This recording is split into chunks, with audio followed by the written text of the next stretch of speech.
श्री नवदुर्गायै नमः। अथ श्री देव्याः कवचम्। ॐ अस्य श्री चण्डी कवचस्य ब्रह्मा ऋषिः अनुष्टुप् छन्दः चामुण्डा देवता अङ्गन्यासोक्तमातुरो बीजाम् दिग्वन्द देवतास्तत्त्वाम् श्रीजगदम्बापीत्यर्थे सप्तशती पाठाङ्गत्वेन पाठे विनियोगः। ॐ नमः चण्डिकायै। मार्कण्डेय उवाच। ॐ यद्गुह्यं परमं लोके सर्वरक्षाकरं नृणाम् यन्न कस्यचिदाख्यातं तन्मे ब्रूहि पितामह। ब्रह्मोवाच। अस्ति गुह्यतमं विप्रा सर्वभूतोपकारकम् देव्या सुकवचं पुण्यं तच्छृणुष्व महामुने। प्रथमं शैलपुत्री च द्वितीयं ब्रह्मचारिणी तृतीयं चन्द्रघण्टेति कूष्माण्डेति चतुर्थकम् पञ्चमं स्कन्दमातेति षष्ठं कात्यायनीति च सप्तमं कालरात्रीति महागौरीति चाष्टमम् नवमं सिद्धिदात्री च नवदुर्गाः प्रकीर्तिता। उक्तानीतानि नामानि ब्रह्मणैव महात्मना अग्निना दह्यमानस्तु शत्रुमध्ये गतो रणे विषमे दुर्गमे चैव भर्याताः शरणं गता न तेषां जायते किञ्चिदशुभं रणसङ्कटे नावदं तस्य पश्यामि शोकदुःखभयं नहि एस्तु भक्त्या स्मृता नूनां तेषां वृद्धिः प्रजायते।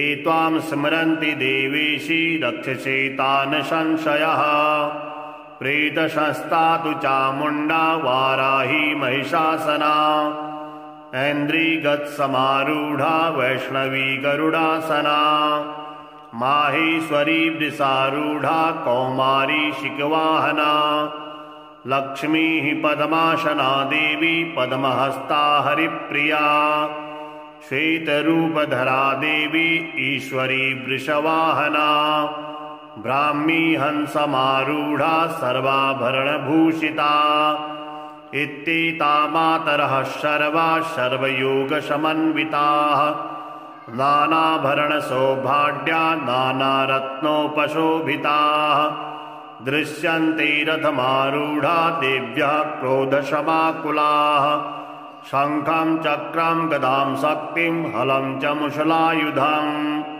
कीटकं तोमरं चैव परशुं पाशमेव च कुन्तायुधं त्रिशूलं च सारङ्गमायुधमुत्तमम् दैत्यानां देहनाशाय भक्तानामभयाय च धारयन्तायुधानित्थं देवानां च हिताय वै। नमस्तेस्तु महारौद्रे महाघोरपराक्रमे महाबले महोत्साहि महाभयविनाशिनी त्राहि मां देवि दुष्प्रेक्षे शत्रूणां भयवर्धिनी प्राच्यां रक्षतु मामेन्द्रे आग्नेयामग्निदेवता दक्षिणेवतु वाराही नैऋत्यां खड्गधारिणी प्रतीच्यां वारिणी रक्षेत् वायव्यां मृगवाहिनी उदीच्यां पातकौमारी ऐशान्यां शूलधारिणी ऊर्ध्वं ब्रह्माणि मे रक्षेत् हस्तात् वैष्णवी तथा एवं 10 दिशो रक्षेत् चामुण्डा शववाहना ज्या मे चाग्रतः पातु विजया पातु पृष्ठतः अजिता वामपार्श्वे तु दक्षिणे चापराजिता शिखामुद्योतिनी रक्षेत् मामूर्ध्नि व्यवस्थिता मालाधरी ललाटे च भ्रुवौ रक्षेत् यशस्वनी त्रिनेत्रा च भूर्मध्ये यमघण्टा च नासिकी शङ्खिनी चक्षुषोर्मध्ये श्रोतयोर्द्वारवासिनी कपोलो कालिका रक्षे कर्णमूले तु साङ्करे नासिकायां सुगन्धा च उत्तरोष्ठे च चर्चिका अधरे चामृतकला जिह्वायां च सरस्वती दन्तान्नक्षतकौमारी कण्ठदेशे तु चण्डिका घण्टिकां चन्द्रघण्टा च महामाया च तालुके कामाक्षी चिबकं रक्षेत् वाचं मे सर्वमङ्गला ग्रीवायां भद्रकाली च पृष्ठवंशे धनुर्धरे नीलग्रीवा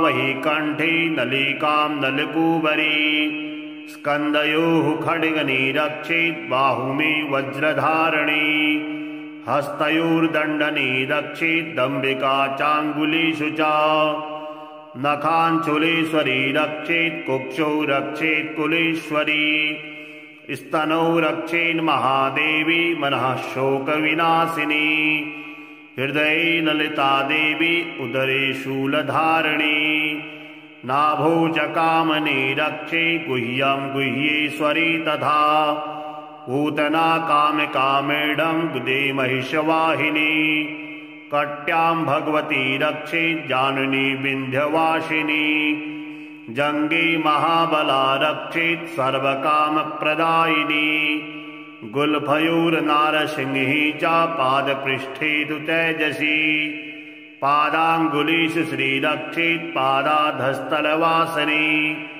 नखान् दृष्टा कराली च केशा चैवोर्ध्वकेशिनी रोमकूपेषु कोवेरी त्वचं वागीश्वरी तथा रक्तमज्जावशामासान् स्तिमेदांसि पार्वती अनन्त्राणि कालरात्रिश्च पित्तां च मुकुटेश्वरी पद्मावती पद्मकोशे कभे चूडामणिस्तथा ज्वालामुखी नखज्वाला वेद्या सर्वसन्धिषु शुक्रं ब्रह्माणि मे रक्षे छायां सत्रेश्वरी तथा अहङ्कारं मनोबुद्धिं रक्षन् मे धर्मधारिणी प्राणापानौ तथा व्यानामुदानं च समानकम् वज्रहस्ता च मे रक्षेत् प्राणं कल्याणशोभना रसे रूपे च गन्धे च शब्दे स्पर्शे च योगिनी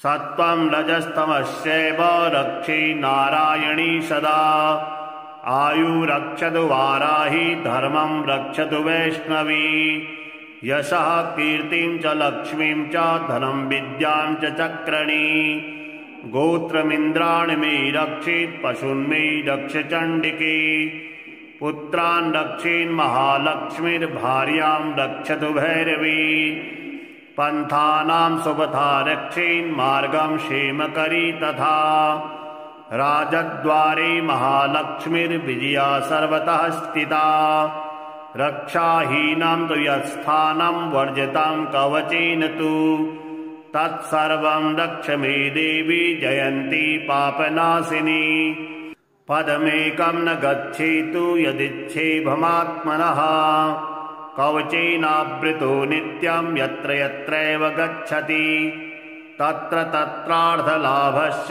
विजयः सर्वकामिकः यं यं चिन्तयति कामं तं तं प्राप्नोति निश्चितम् परमेश्वरमतुलं प्राप्स्यति भूतले पुमान् निर्भयो जायते मर्त्यः संग्रामे स्वपराजितः त्रैलोके तु भवेत् पूज्यः कवचेनावृतः पुमान् इदं तु देव्याः कवचं देवानामपि दुर्लभम् यः पठेत् प्रयतो नित्यं त्रिसन्ध्यां श्रद्धयान्वितः दैवी कला भवेत् तस्य त्रैलोक्येष्वपराजितः जीवेत वर्षशतं साग्रामपमृत्युविवर्जितः नश्यन्ति व्याधयः सर्वे लूताभिस्फोटकादयः स्थावरं जङ्गमं चैव कृत्रिमं चापि यद्विषम् अविचाराणि सर्वाणि मन्त्रयन्त्राणि भूतले भूचराः खेशराश्चैव जलजा स्वचोपदेशिकाः सहजा कुलजा माला डाकनी शाकनी तथा अन्तरिक्षराघोरा डाकनिश्च महाबलाः ग्रहभूतपिशाचाश्च यक्षगन्धर्वराक्षसा ब्रह्मराक्षसवेतालाः कूष्माण्डा भैरवादयः नश्यन्ति दर्शनात्तश्च कवचे हृदि संस्थिते मानो नतिर्भवेदाज्ञस्तेजो वृद्धिकरं परम् यशसा वर्धते सोऽपि कीर्तिमण्डितभूतले जपेत् सप्तशतीं चण्डीं कृत्वा तु कवचं पुरा यावद्भूमण्डलं धत्ते सशैलवनकाननं तावत्तिष्ठति मेदिन्यां सन्ततिः पुत्रपौत्रकी देहान्ते परमं स्थानं यत्सुरैरपि दुर्लभम् प्राप्नोति पुरुषो नित्यं महामाया प्रसादतः लभते परमं रूपं शिवेन सह मोदते श्रीजगदम्बार्पणमस्तु। ॐ नमः चण्डिकायै। मार्कण्डेय उवाच ॐ यद्गुह्यं परमं लोके सर्वरक्षाकरं नृणाम् यन्न कस्यचिदाख्यातं तन्मे ब्रूहि पितामह।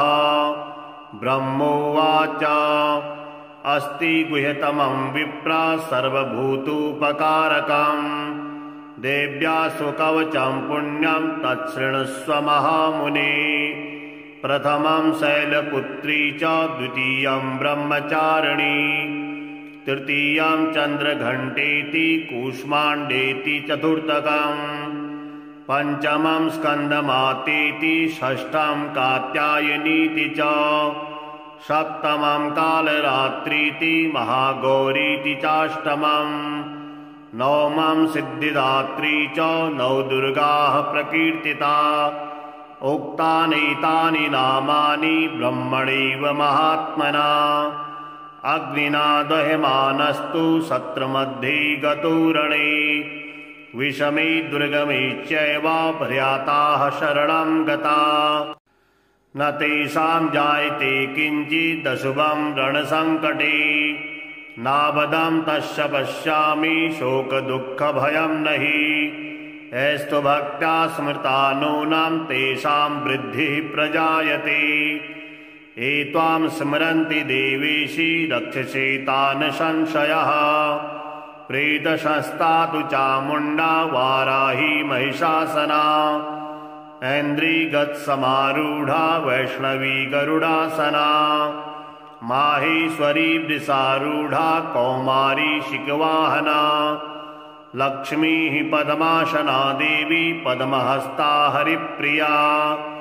श्वेतरूपधरा देवी ईश्वरी वृषवाहना ब्राह्मी हंसमारूढा सर्वाभरणभूषिता इत्येता मातरः सर्वा सर्वयोगसमन्विताः नानाभरणसौभाग्या नानारत्नोपशोभिताः दृश्यन्ते रथमारूढा देव्यः क्रोधशमाकुलाः शङ्खं चक्रं गदां शक्तिं हलं च मुशलायुधम् कीटकं तोमरं चैव परशुं पाशमेव च कुन्तायुधं त्रिशूलं च सारङ्गमायुधमुत्तमम् दैत्यानां देहनाशाय भक्तानामभयाय च धारयन्तायुधानित्थं देवानां च हिताय वै नमस्तेस्तु महारौद्रे महाघोरपराक्रमे महाबले महोत्साही महाभयविनाशिनी त्राहि मां देवि दुष्प्रेक्षे शत्रूणां भयवर्धिनी प्राच्यां रक्षतु मामेन्द्रे आग्नेयामग्निदेवता दक्षिणेवतु वाराही नैऋत्यां खड्गधारिणी प्रतीच्यां वारिणी रक्षेत् वायव्यां मृगवाहिनी उदीच्यां पातकौमारी ऐशान्यां शूलधारिणी ऊर्ध्वं ब्रह्माणि मे रक्षेद्धस्ताद् वैष्णवी तथा एवं 10 दिशो रक्षेत् चामुण्डा शववाहना ज्या मे चाग्रतः पातु विजया पातु पृष्ठतः अजिता वामपार्श्वे तु दक्षिणे चापराजिता शिखामुद्योतिनी रक्षेत् मामूर्ध्नि व्यवस्थिता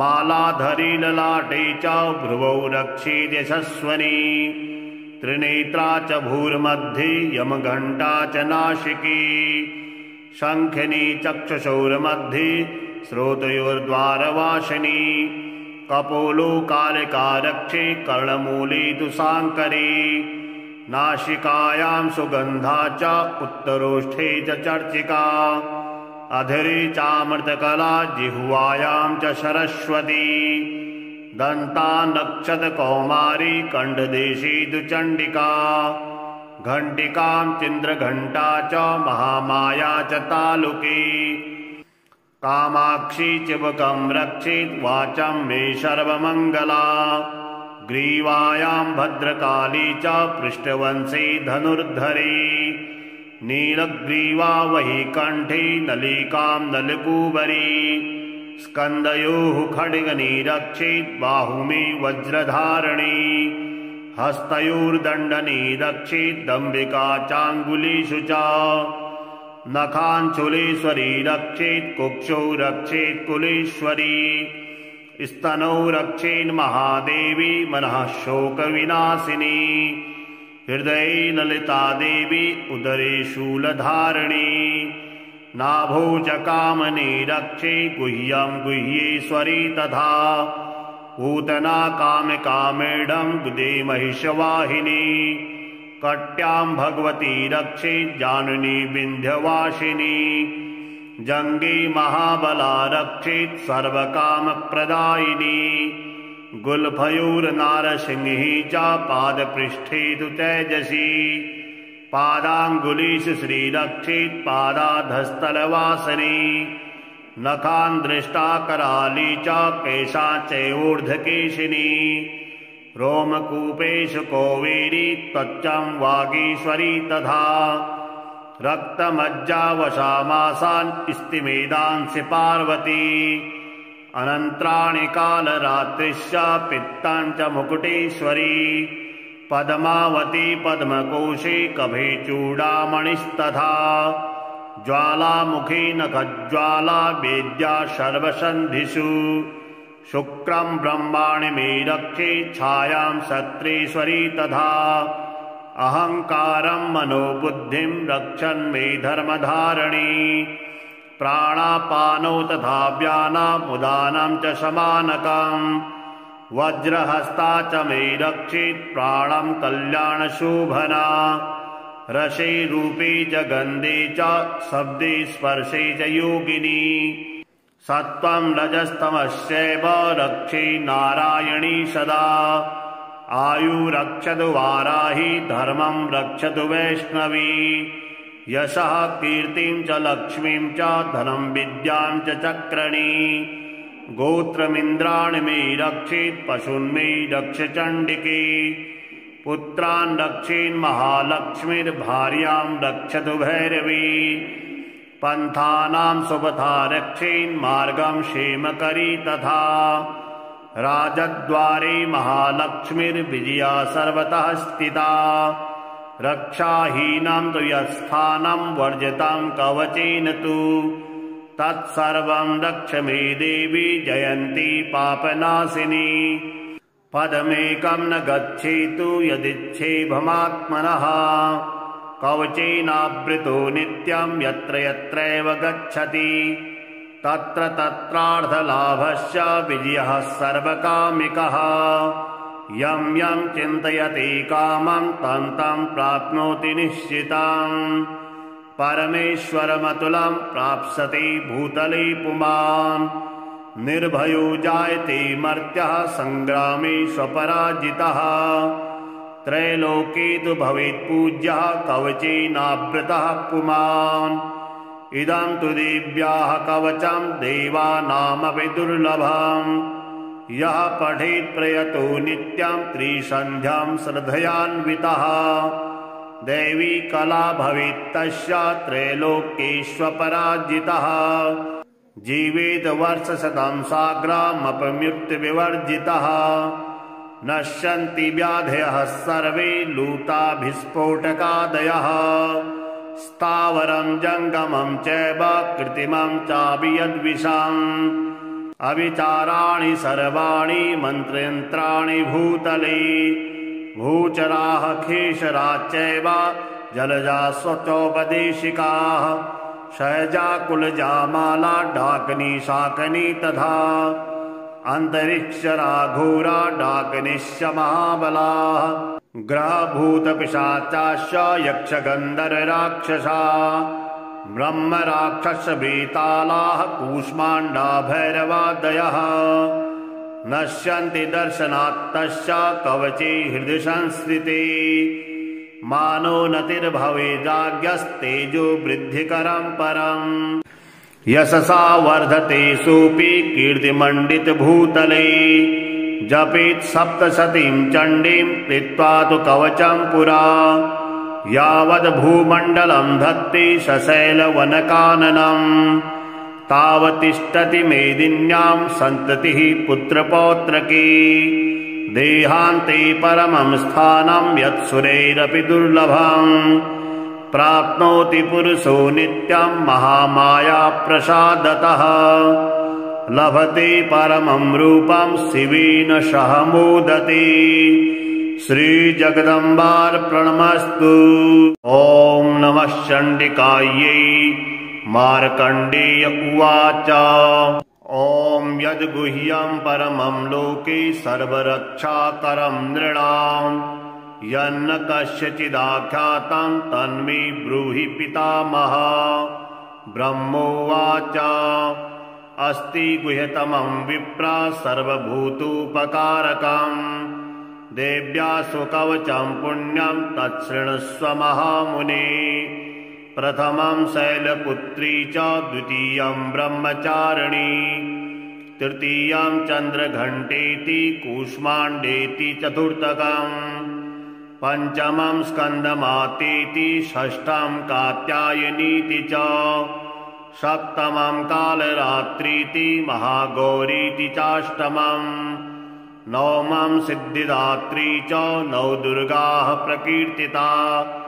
उक्तानीतानि नामानि ब्रह्मणैव महात्मना अग्निना दह्यमानस्तु शत्रुमध्ये गतो रणे विषमे दुर्गमे चैव प्रयाताः शरणं गता न तेषां जायते किञ्चिदशुभं रणसङ्कटे नावदं तस्य पश्यामि शोकदुःखभयं नहि एस्तु भक्त्या स्मृता नूनां तेषां वृद्धिः प्रजायते एत्वां स्मरन्ति देवेशि रक्षसे तान् संशयः प्रेतशस्ता तु चामुण्डा वाराही महिषासना ऐन्द्रिगत्समारूढा वैष्णवी गरुडासना माहेश्वरी वृषारूढा कौमारी शिखवाहना लक्ष्मीः पद्मासना देवी पद्महस्ता हरिप्रिया श्वेतरूपधरा देवी ईश्वरी वृषवाहना ब्राह्मी हंसमारूढा सर्वाभरणभूषिता इत्येता मातरः सर्वा सर्वयोगसमन्विताः नानाभरणसौभाग्या नानारत्नोपशोभिताः दृश्यन्ते रथमारूढा देव्यः क्रोधशमाकुलाः शङ्खं चक्रं गदां शक्तिं हलं च मुशलायुधम् कीटकं तोमरं चैव परशुं पाशमेव च कुन्तायुधं त्रिशूलं च सारङ्गमायुधमुत्तमम् दैत्यानां देहनाशाय भक्तानामभयाय च धारयन्तायुधानित्थं देवानां च हिताय वै नमस्तेस्तु महारौद्रे महाघोरपराक्रमे महाबले महोत्साही महाभयविनाशिनी त्राहि मां देवि दुष्प्रेक्षे शत्रूणां भयवर्धिनी प्राच्यां रक्षतु मामेन्द्रे आग्नेयामग्निदेवता दक्षिणेवतु वाराही नैऋत्यां खड्गधारिणी प्रतीच्यां वारुणी रक्षेत् वायव्यां मृगवाहिनी उदीच्यां पातकौमारी ऐशान्यां शूलधारिणी ऊर्ध्वं ब्रह्माणि मे रक्षेत् हस्ताद् वैष्णवी तथा एवं दशदिशो रक्षेत् चामुण्डा शववाहना ज्या मे चाग्रतः पातु विजया पातु पृष्ठतः अजिता वामपार्श्वे तु दक्षिणे चापराजिता शिखामुद्योतिनी रक्षेत् मामूर्ध्नि व्यवस्थिता मालाधरी ललाटे च भ्रुवौ रक्षेत् यशस्वनी त्रिनेत्रा च भूर्मध्ये यमघण्टा च नाशिकी शङ्खिनी चक्षुषोर्मध्ये श्रोतयोर्द्वारवासिनी कपोलो कालिका रक्षे कर्णमूले तु साङ्करी नासिकायां सुगन्धा च उत्तरोष्ठे च चर्चिका अधरे चामृतकला जिह्वायां च सरस्वती दन्ता नक्षतकौमारी कण्ठदेशे तु चण्डिका घण्टिकां चन्द्रघण्टा च महामाया च तालुकी कामाक्षी चिबकं रक्षेत् वाचं मे सर्वमङ्गला ग्रीवायां भद्रकाली च पृष्ठवंशी धनुर्धरी नीलग्रीवा वही कण्ठे नलिकां नलकूबरी स्कन्दयोः खड्गनी रक्षेत् बाहुमे वज्रधारिणी हस्तयोर्दण्डनी रक्षेत् दम्भिका चाङ्गुलीषु च नखाञ्चुलेश्वरी रक्षेत् कुक्षौ रक्षेत् कुलेश्वरी स्तनौ रक्षेन् महादेवी मनः शोकविनाशिनी हृदये ललिता देवी उदरे शूलधारिणी नाभौ च कामनी रक्षे गुह्यं गुह्येश्वरी तथा पूतना कामिकामेढं गुदे महिषवाहिनी कट्यां भगवती रक्षेत् जानुनी विन्ध्यवासिनी जङ्गे महाबला रक्षेत् सर्वकामप्रदायिनी गुल्फयोर्नारसिंही च पादपृष्ठे तु तेजसी पादाङ्गुलीषु श्रीरक्षेत् पादाधस्तलवासिनी नखान् दृष्टा कराली च केशा चैवोर्ध्वकेशिनी रोमकूपेषु कोवेरी त्वचं वागीश्वरी तथा रक्तमज्जावशामासान् स्तिमेदांसि पार्वती अनन्त्राणि कालरात्रिश्च पित्तं च मुकुटेश्वरी पद्मावती पद्मकोशे कभे चूडामणिस्तथा ज्वालामुखी नखज्वाला वेद्या सर्वसन्धिषु शुक्रं ब्रह्माणि मे रक्षे छायां सत्रेश्वरी तथा अहङ्कारं मनोबुद्धिं रक्षन् मे धर्मधारिणी प्राणापानौ तथा व्यानामुदानं च समानकम् वज्रहस्ता च मे रक्षेत् प्राणं कल्याणशोभना रसे रूपे च गन्धे च शब्दे स्पर्शे च योगिनी सत्त्वं रजस्तमश्चैव रक्षे नारायणी सदा आयुरक्षतु वाराही धर्मं रक्षतु वैष्णवी यशः कीर्तिं च लक्ष्मीं च धनं विद्यां च चक्रणी गोत्रमिन्द्राणि मे रक्षेत् पशून् मे रक्ष चण्डिके पुत्रान् रक्षेन् महालक्ष्मीर्भार्यां रक्षतु भैरवी पन्थानां सुपथा रक्षेन् मार्गं क्षेमकरी तथा राजद्वारे महालक्ष्मीर्विजया सर्वतः स्थिता रक्षाहीनं तु यत्स्थानं वर्जितं कवचेन तु तत्सर्वं रक्ष मे देवी जयन्ती पापनाशिनी पदमेकं न गच्छेतु यदिच्छेभमात्मनः कवचेनावृतो नित्यं यत्र यत्रैव गच्छति तत्र तत्रार्धलाभश्च विजयः सर्वकामिकः यं यं चिन्तयति कामं तं तं प्राप्नोति निश्चितम् परमेश्वरमतुलं प्राप्स्यति भूतले पुमान् निर्भयो जायते मर्त्यः संग्रामे स्वपराजितः त्रैलोके तु भवेत्पूज्यः कवचेनावृतः पुमान्। इदं तु देव्याः कवचं देवानामपि दुर्लभम्। यः पठेत् प्रयतो नित्यं त्रिसन्ध्यां श्रद्धयान्वितः दैवी कला भवेत् तस्य त्रैलोक्येष्वपराजितः। जीवेत वर्षशतं साग्रामपमृत्युविवर्जितः। नश्यन्ति व्याधयः सर्वे लूताभिस्फोटकादयः। स्थावरं जङ्गमं चैव कृत्रिमं चापि यद्विषम्। अविचाराणि सर्वाणि मन्त्रयन्त्राणि भूतले। भूचराः खेचराश्चैव जलजा स्वचोपदेशिकाः। सहजा कुलजा माला डाकिनी शाकिनी तथा। अन्तरिक्षरा घोरा डाकिनीश्च महाबलाः। ग्रहभूतपिशाचाश्च यक्षगन्धर्वराक्षसा। ब्रह्मराक्षसवेतालाः कूष्माण्डा भैरवादयः। नश्यन्ति दर्शनात्तस्य कवचे हृदि संस्थिते। मानोन्नतिर्भवेदाज्ञस्तेजो वृद्धिकरं परम्। यशसा वर्धते सोऽपि कीर्तिमण्डितभूतले। जपेत् सप्तशतीं चण्डीं कृत्वा तु कवचं पुरा। यावद्भूमण्डलं धत्ते सशैलवनकाननम्। तावत्तिष्ठति मेदिन्यां सन्ततिः पुत्रपौत्रकी। देहान्ते परमं स्थानं यत्सुरैरपि दुर्लभम्। प्राप्नोति पुरुषो नित्यं महामाया प्रसादतः।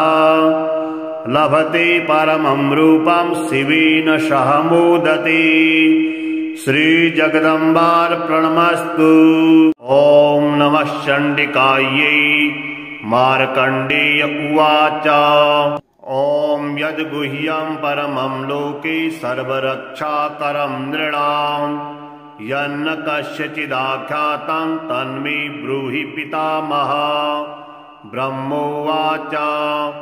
अस्ति गुह्यतमं विप्रा सर्वभूतोपकारकम्।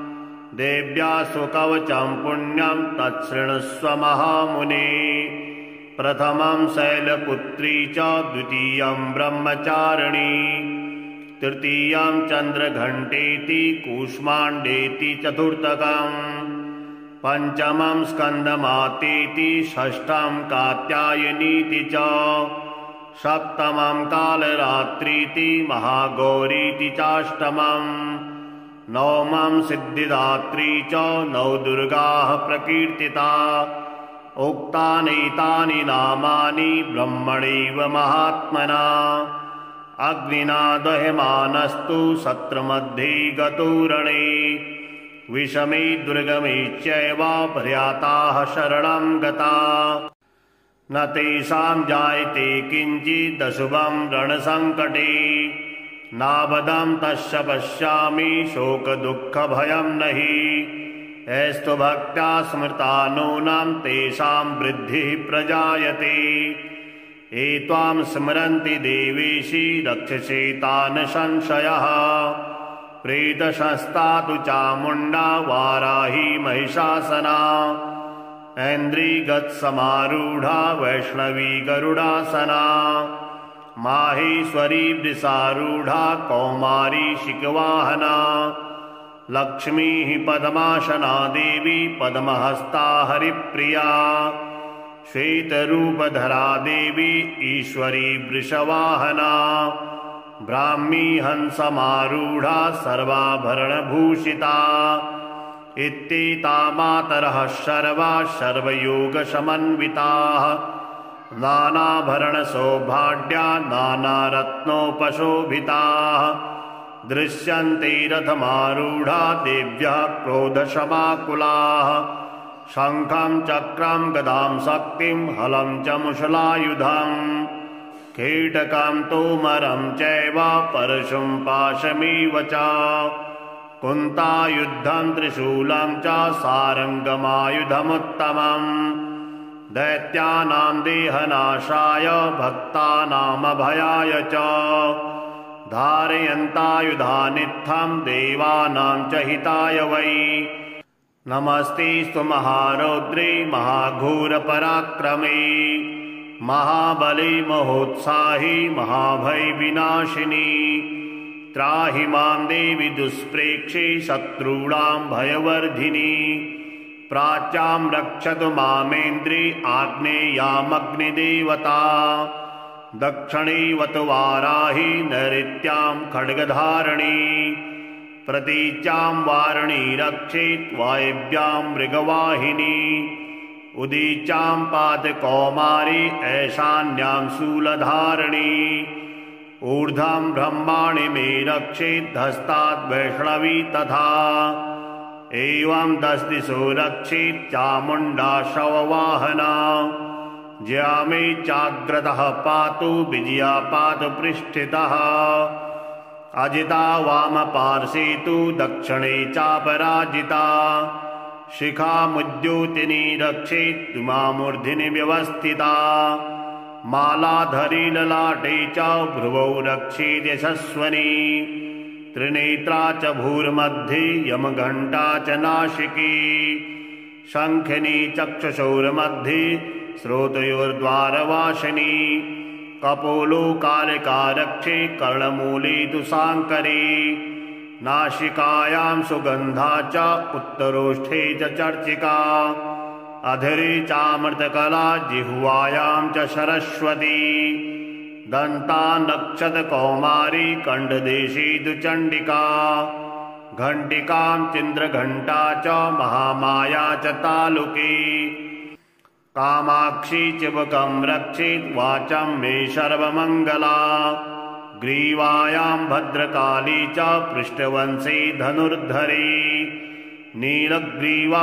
वही कण्ठे नलिकां नलकूबरी स्कन्धयोः खड्गनी रक्षेत् बाहु मे वज्रधारिणी हस्तयोर्दण्डनी रक्षेत् दम्बिका चाङ्गुलीषु च नखाञ्चुलेश्वरी रक्षेत् कुक्षौ रक्षेत् कुलेश्वरी स्तनौ रक्षेन् महादेवी मनः शोकविनाशिनी हृदये ललिता देवी उदरे शूलधारिणी नाभौ च कामनी रक्षे गुह्यं गुह्येश्वरी तथा पूतना कामकामेडं गुदे महिषवाहिनी कट्यां भगवती रक्षेत् जाननी विन्ध्यवासिनी जङ्गे महाबला रक्षेत् सर्वकामप्रदायिनी गुल्फयोर्नारसिंही च पादपृष्ठे तु तेजसी पादाङ्गुलीषु श्रीरक्षेत् पादाधस्तलवासिनी नखान् दृष्टा कराली च केशा चैवोर्ध्वकेशिनी रोमकूपेषु कोवेरी त्वचं वागीश्वरी तथा रक्तमज्जावशामासान् स्तिमेदांसि पार्वती अनन्त्राणि कालरात्रिश्च पित्तं च मुकुटेश्वरी पद्मावती पद्मकोशे कभे चूडामणिस्तथा ज्वालामुखी नखज्वाला वेद्या सर्वसन्धिषु शुक्रं ब्रह्माणि मे रक्षे छायां सत्रेश्वरी तथा अहङ्कारं मनोबुद्धिं रक्षन् मे धर्मधारिणी प्राणापानौ तथा व्यानामुदानं च समानकम् वज्रहस्ता च मे रक्षेत् प्राणं कल्याणशोभना रसे रूपे च गन्धे च शब्दे स्पर्शे च योगिनी सत्त्वं रजस्तमश्चैव रक्षे नारायणी सदा आयुरक्षतु वाराहि धर्मं रक्षतु वैष्णवी यशः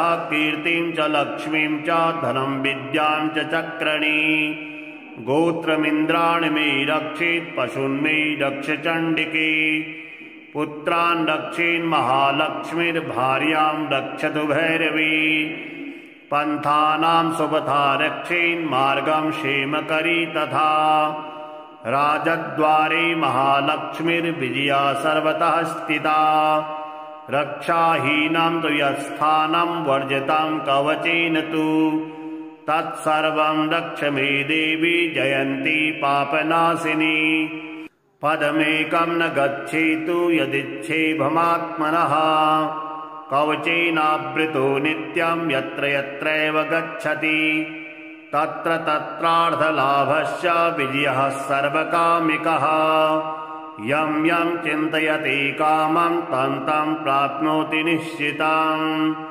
परमेश्वरमतुलं प्राप्स्यति भूतले पुमान् निर्भयो जायते मर्त्यः संग्रामे स्वपराजितः त्रैलोके तु भवेत् पूज्यः कवचेनावृतः पुमान् इदं तु देव्याः कवचं देवानामपि दुर्लभम् यः पठेत् प्रयतो नित्यं त्रिसन्ध्यां श्रद्धयान्वितः दैवी कला भवेत् तस्य त्रैलोक्येष्वपराजितः जीवेत वर्षशतं साग्रामपमृत्युविवर्जितः नश्यन्ति व्याधयः सर्वे लूताभिस्फोटकादयः स्थावरं जङ्गमं चैव कृत्रिमं चापि यद्विषम् अविचाराणि सर्वाणि मन्त्रयन्त्राणि भूतले भूचराः खेचराश्चैव जलजा स्वचोपदेशिकाः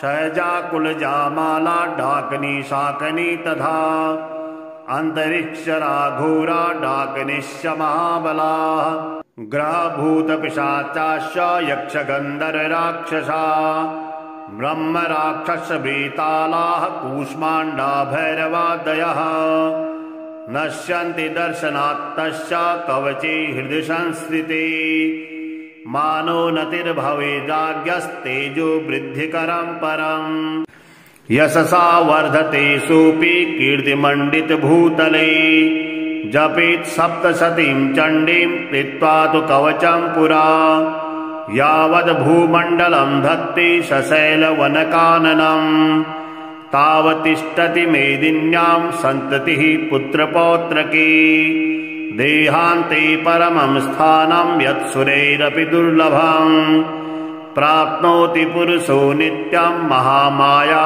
प्रसादतः लभते परमं रूपं शिवेन सह मोदते श्रीजगदम्बार्पणमस्तु।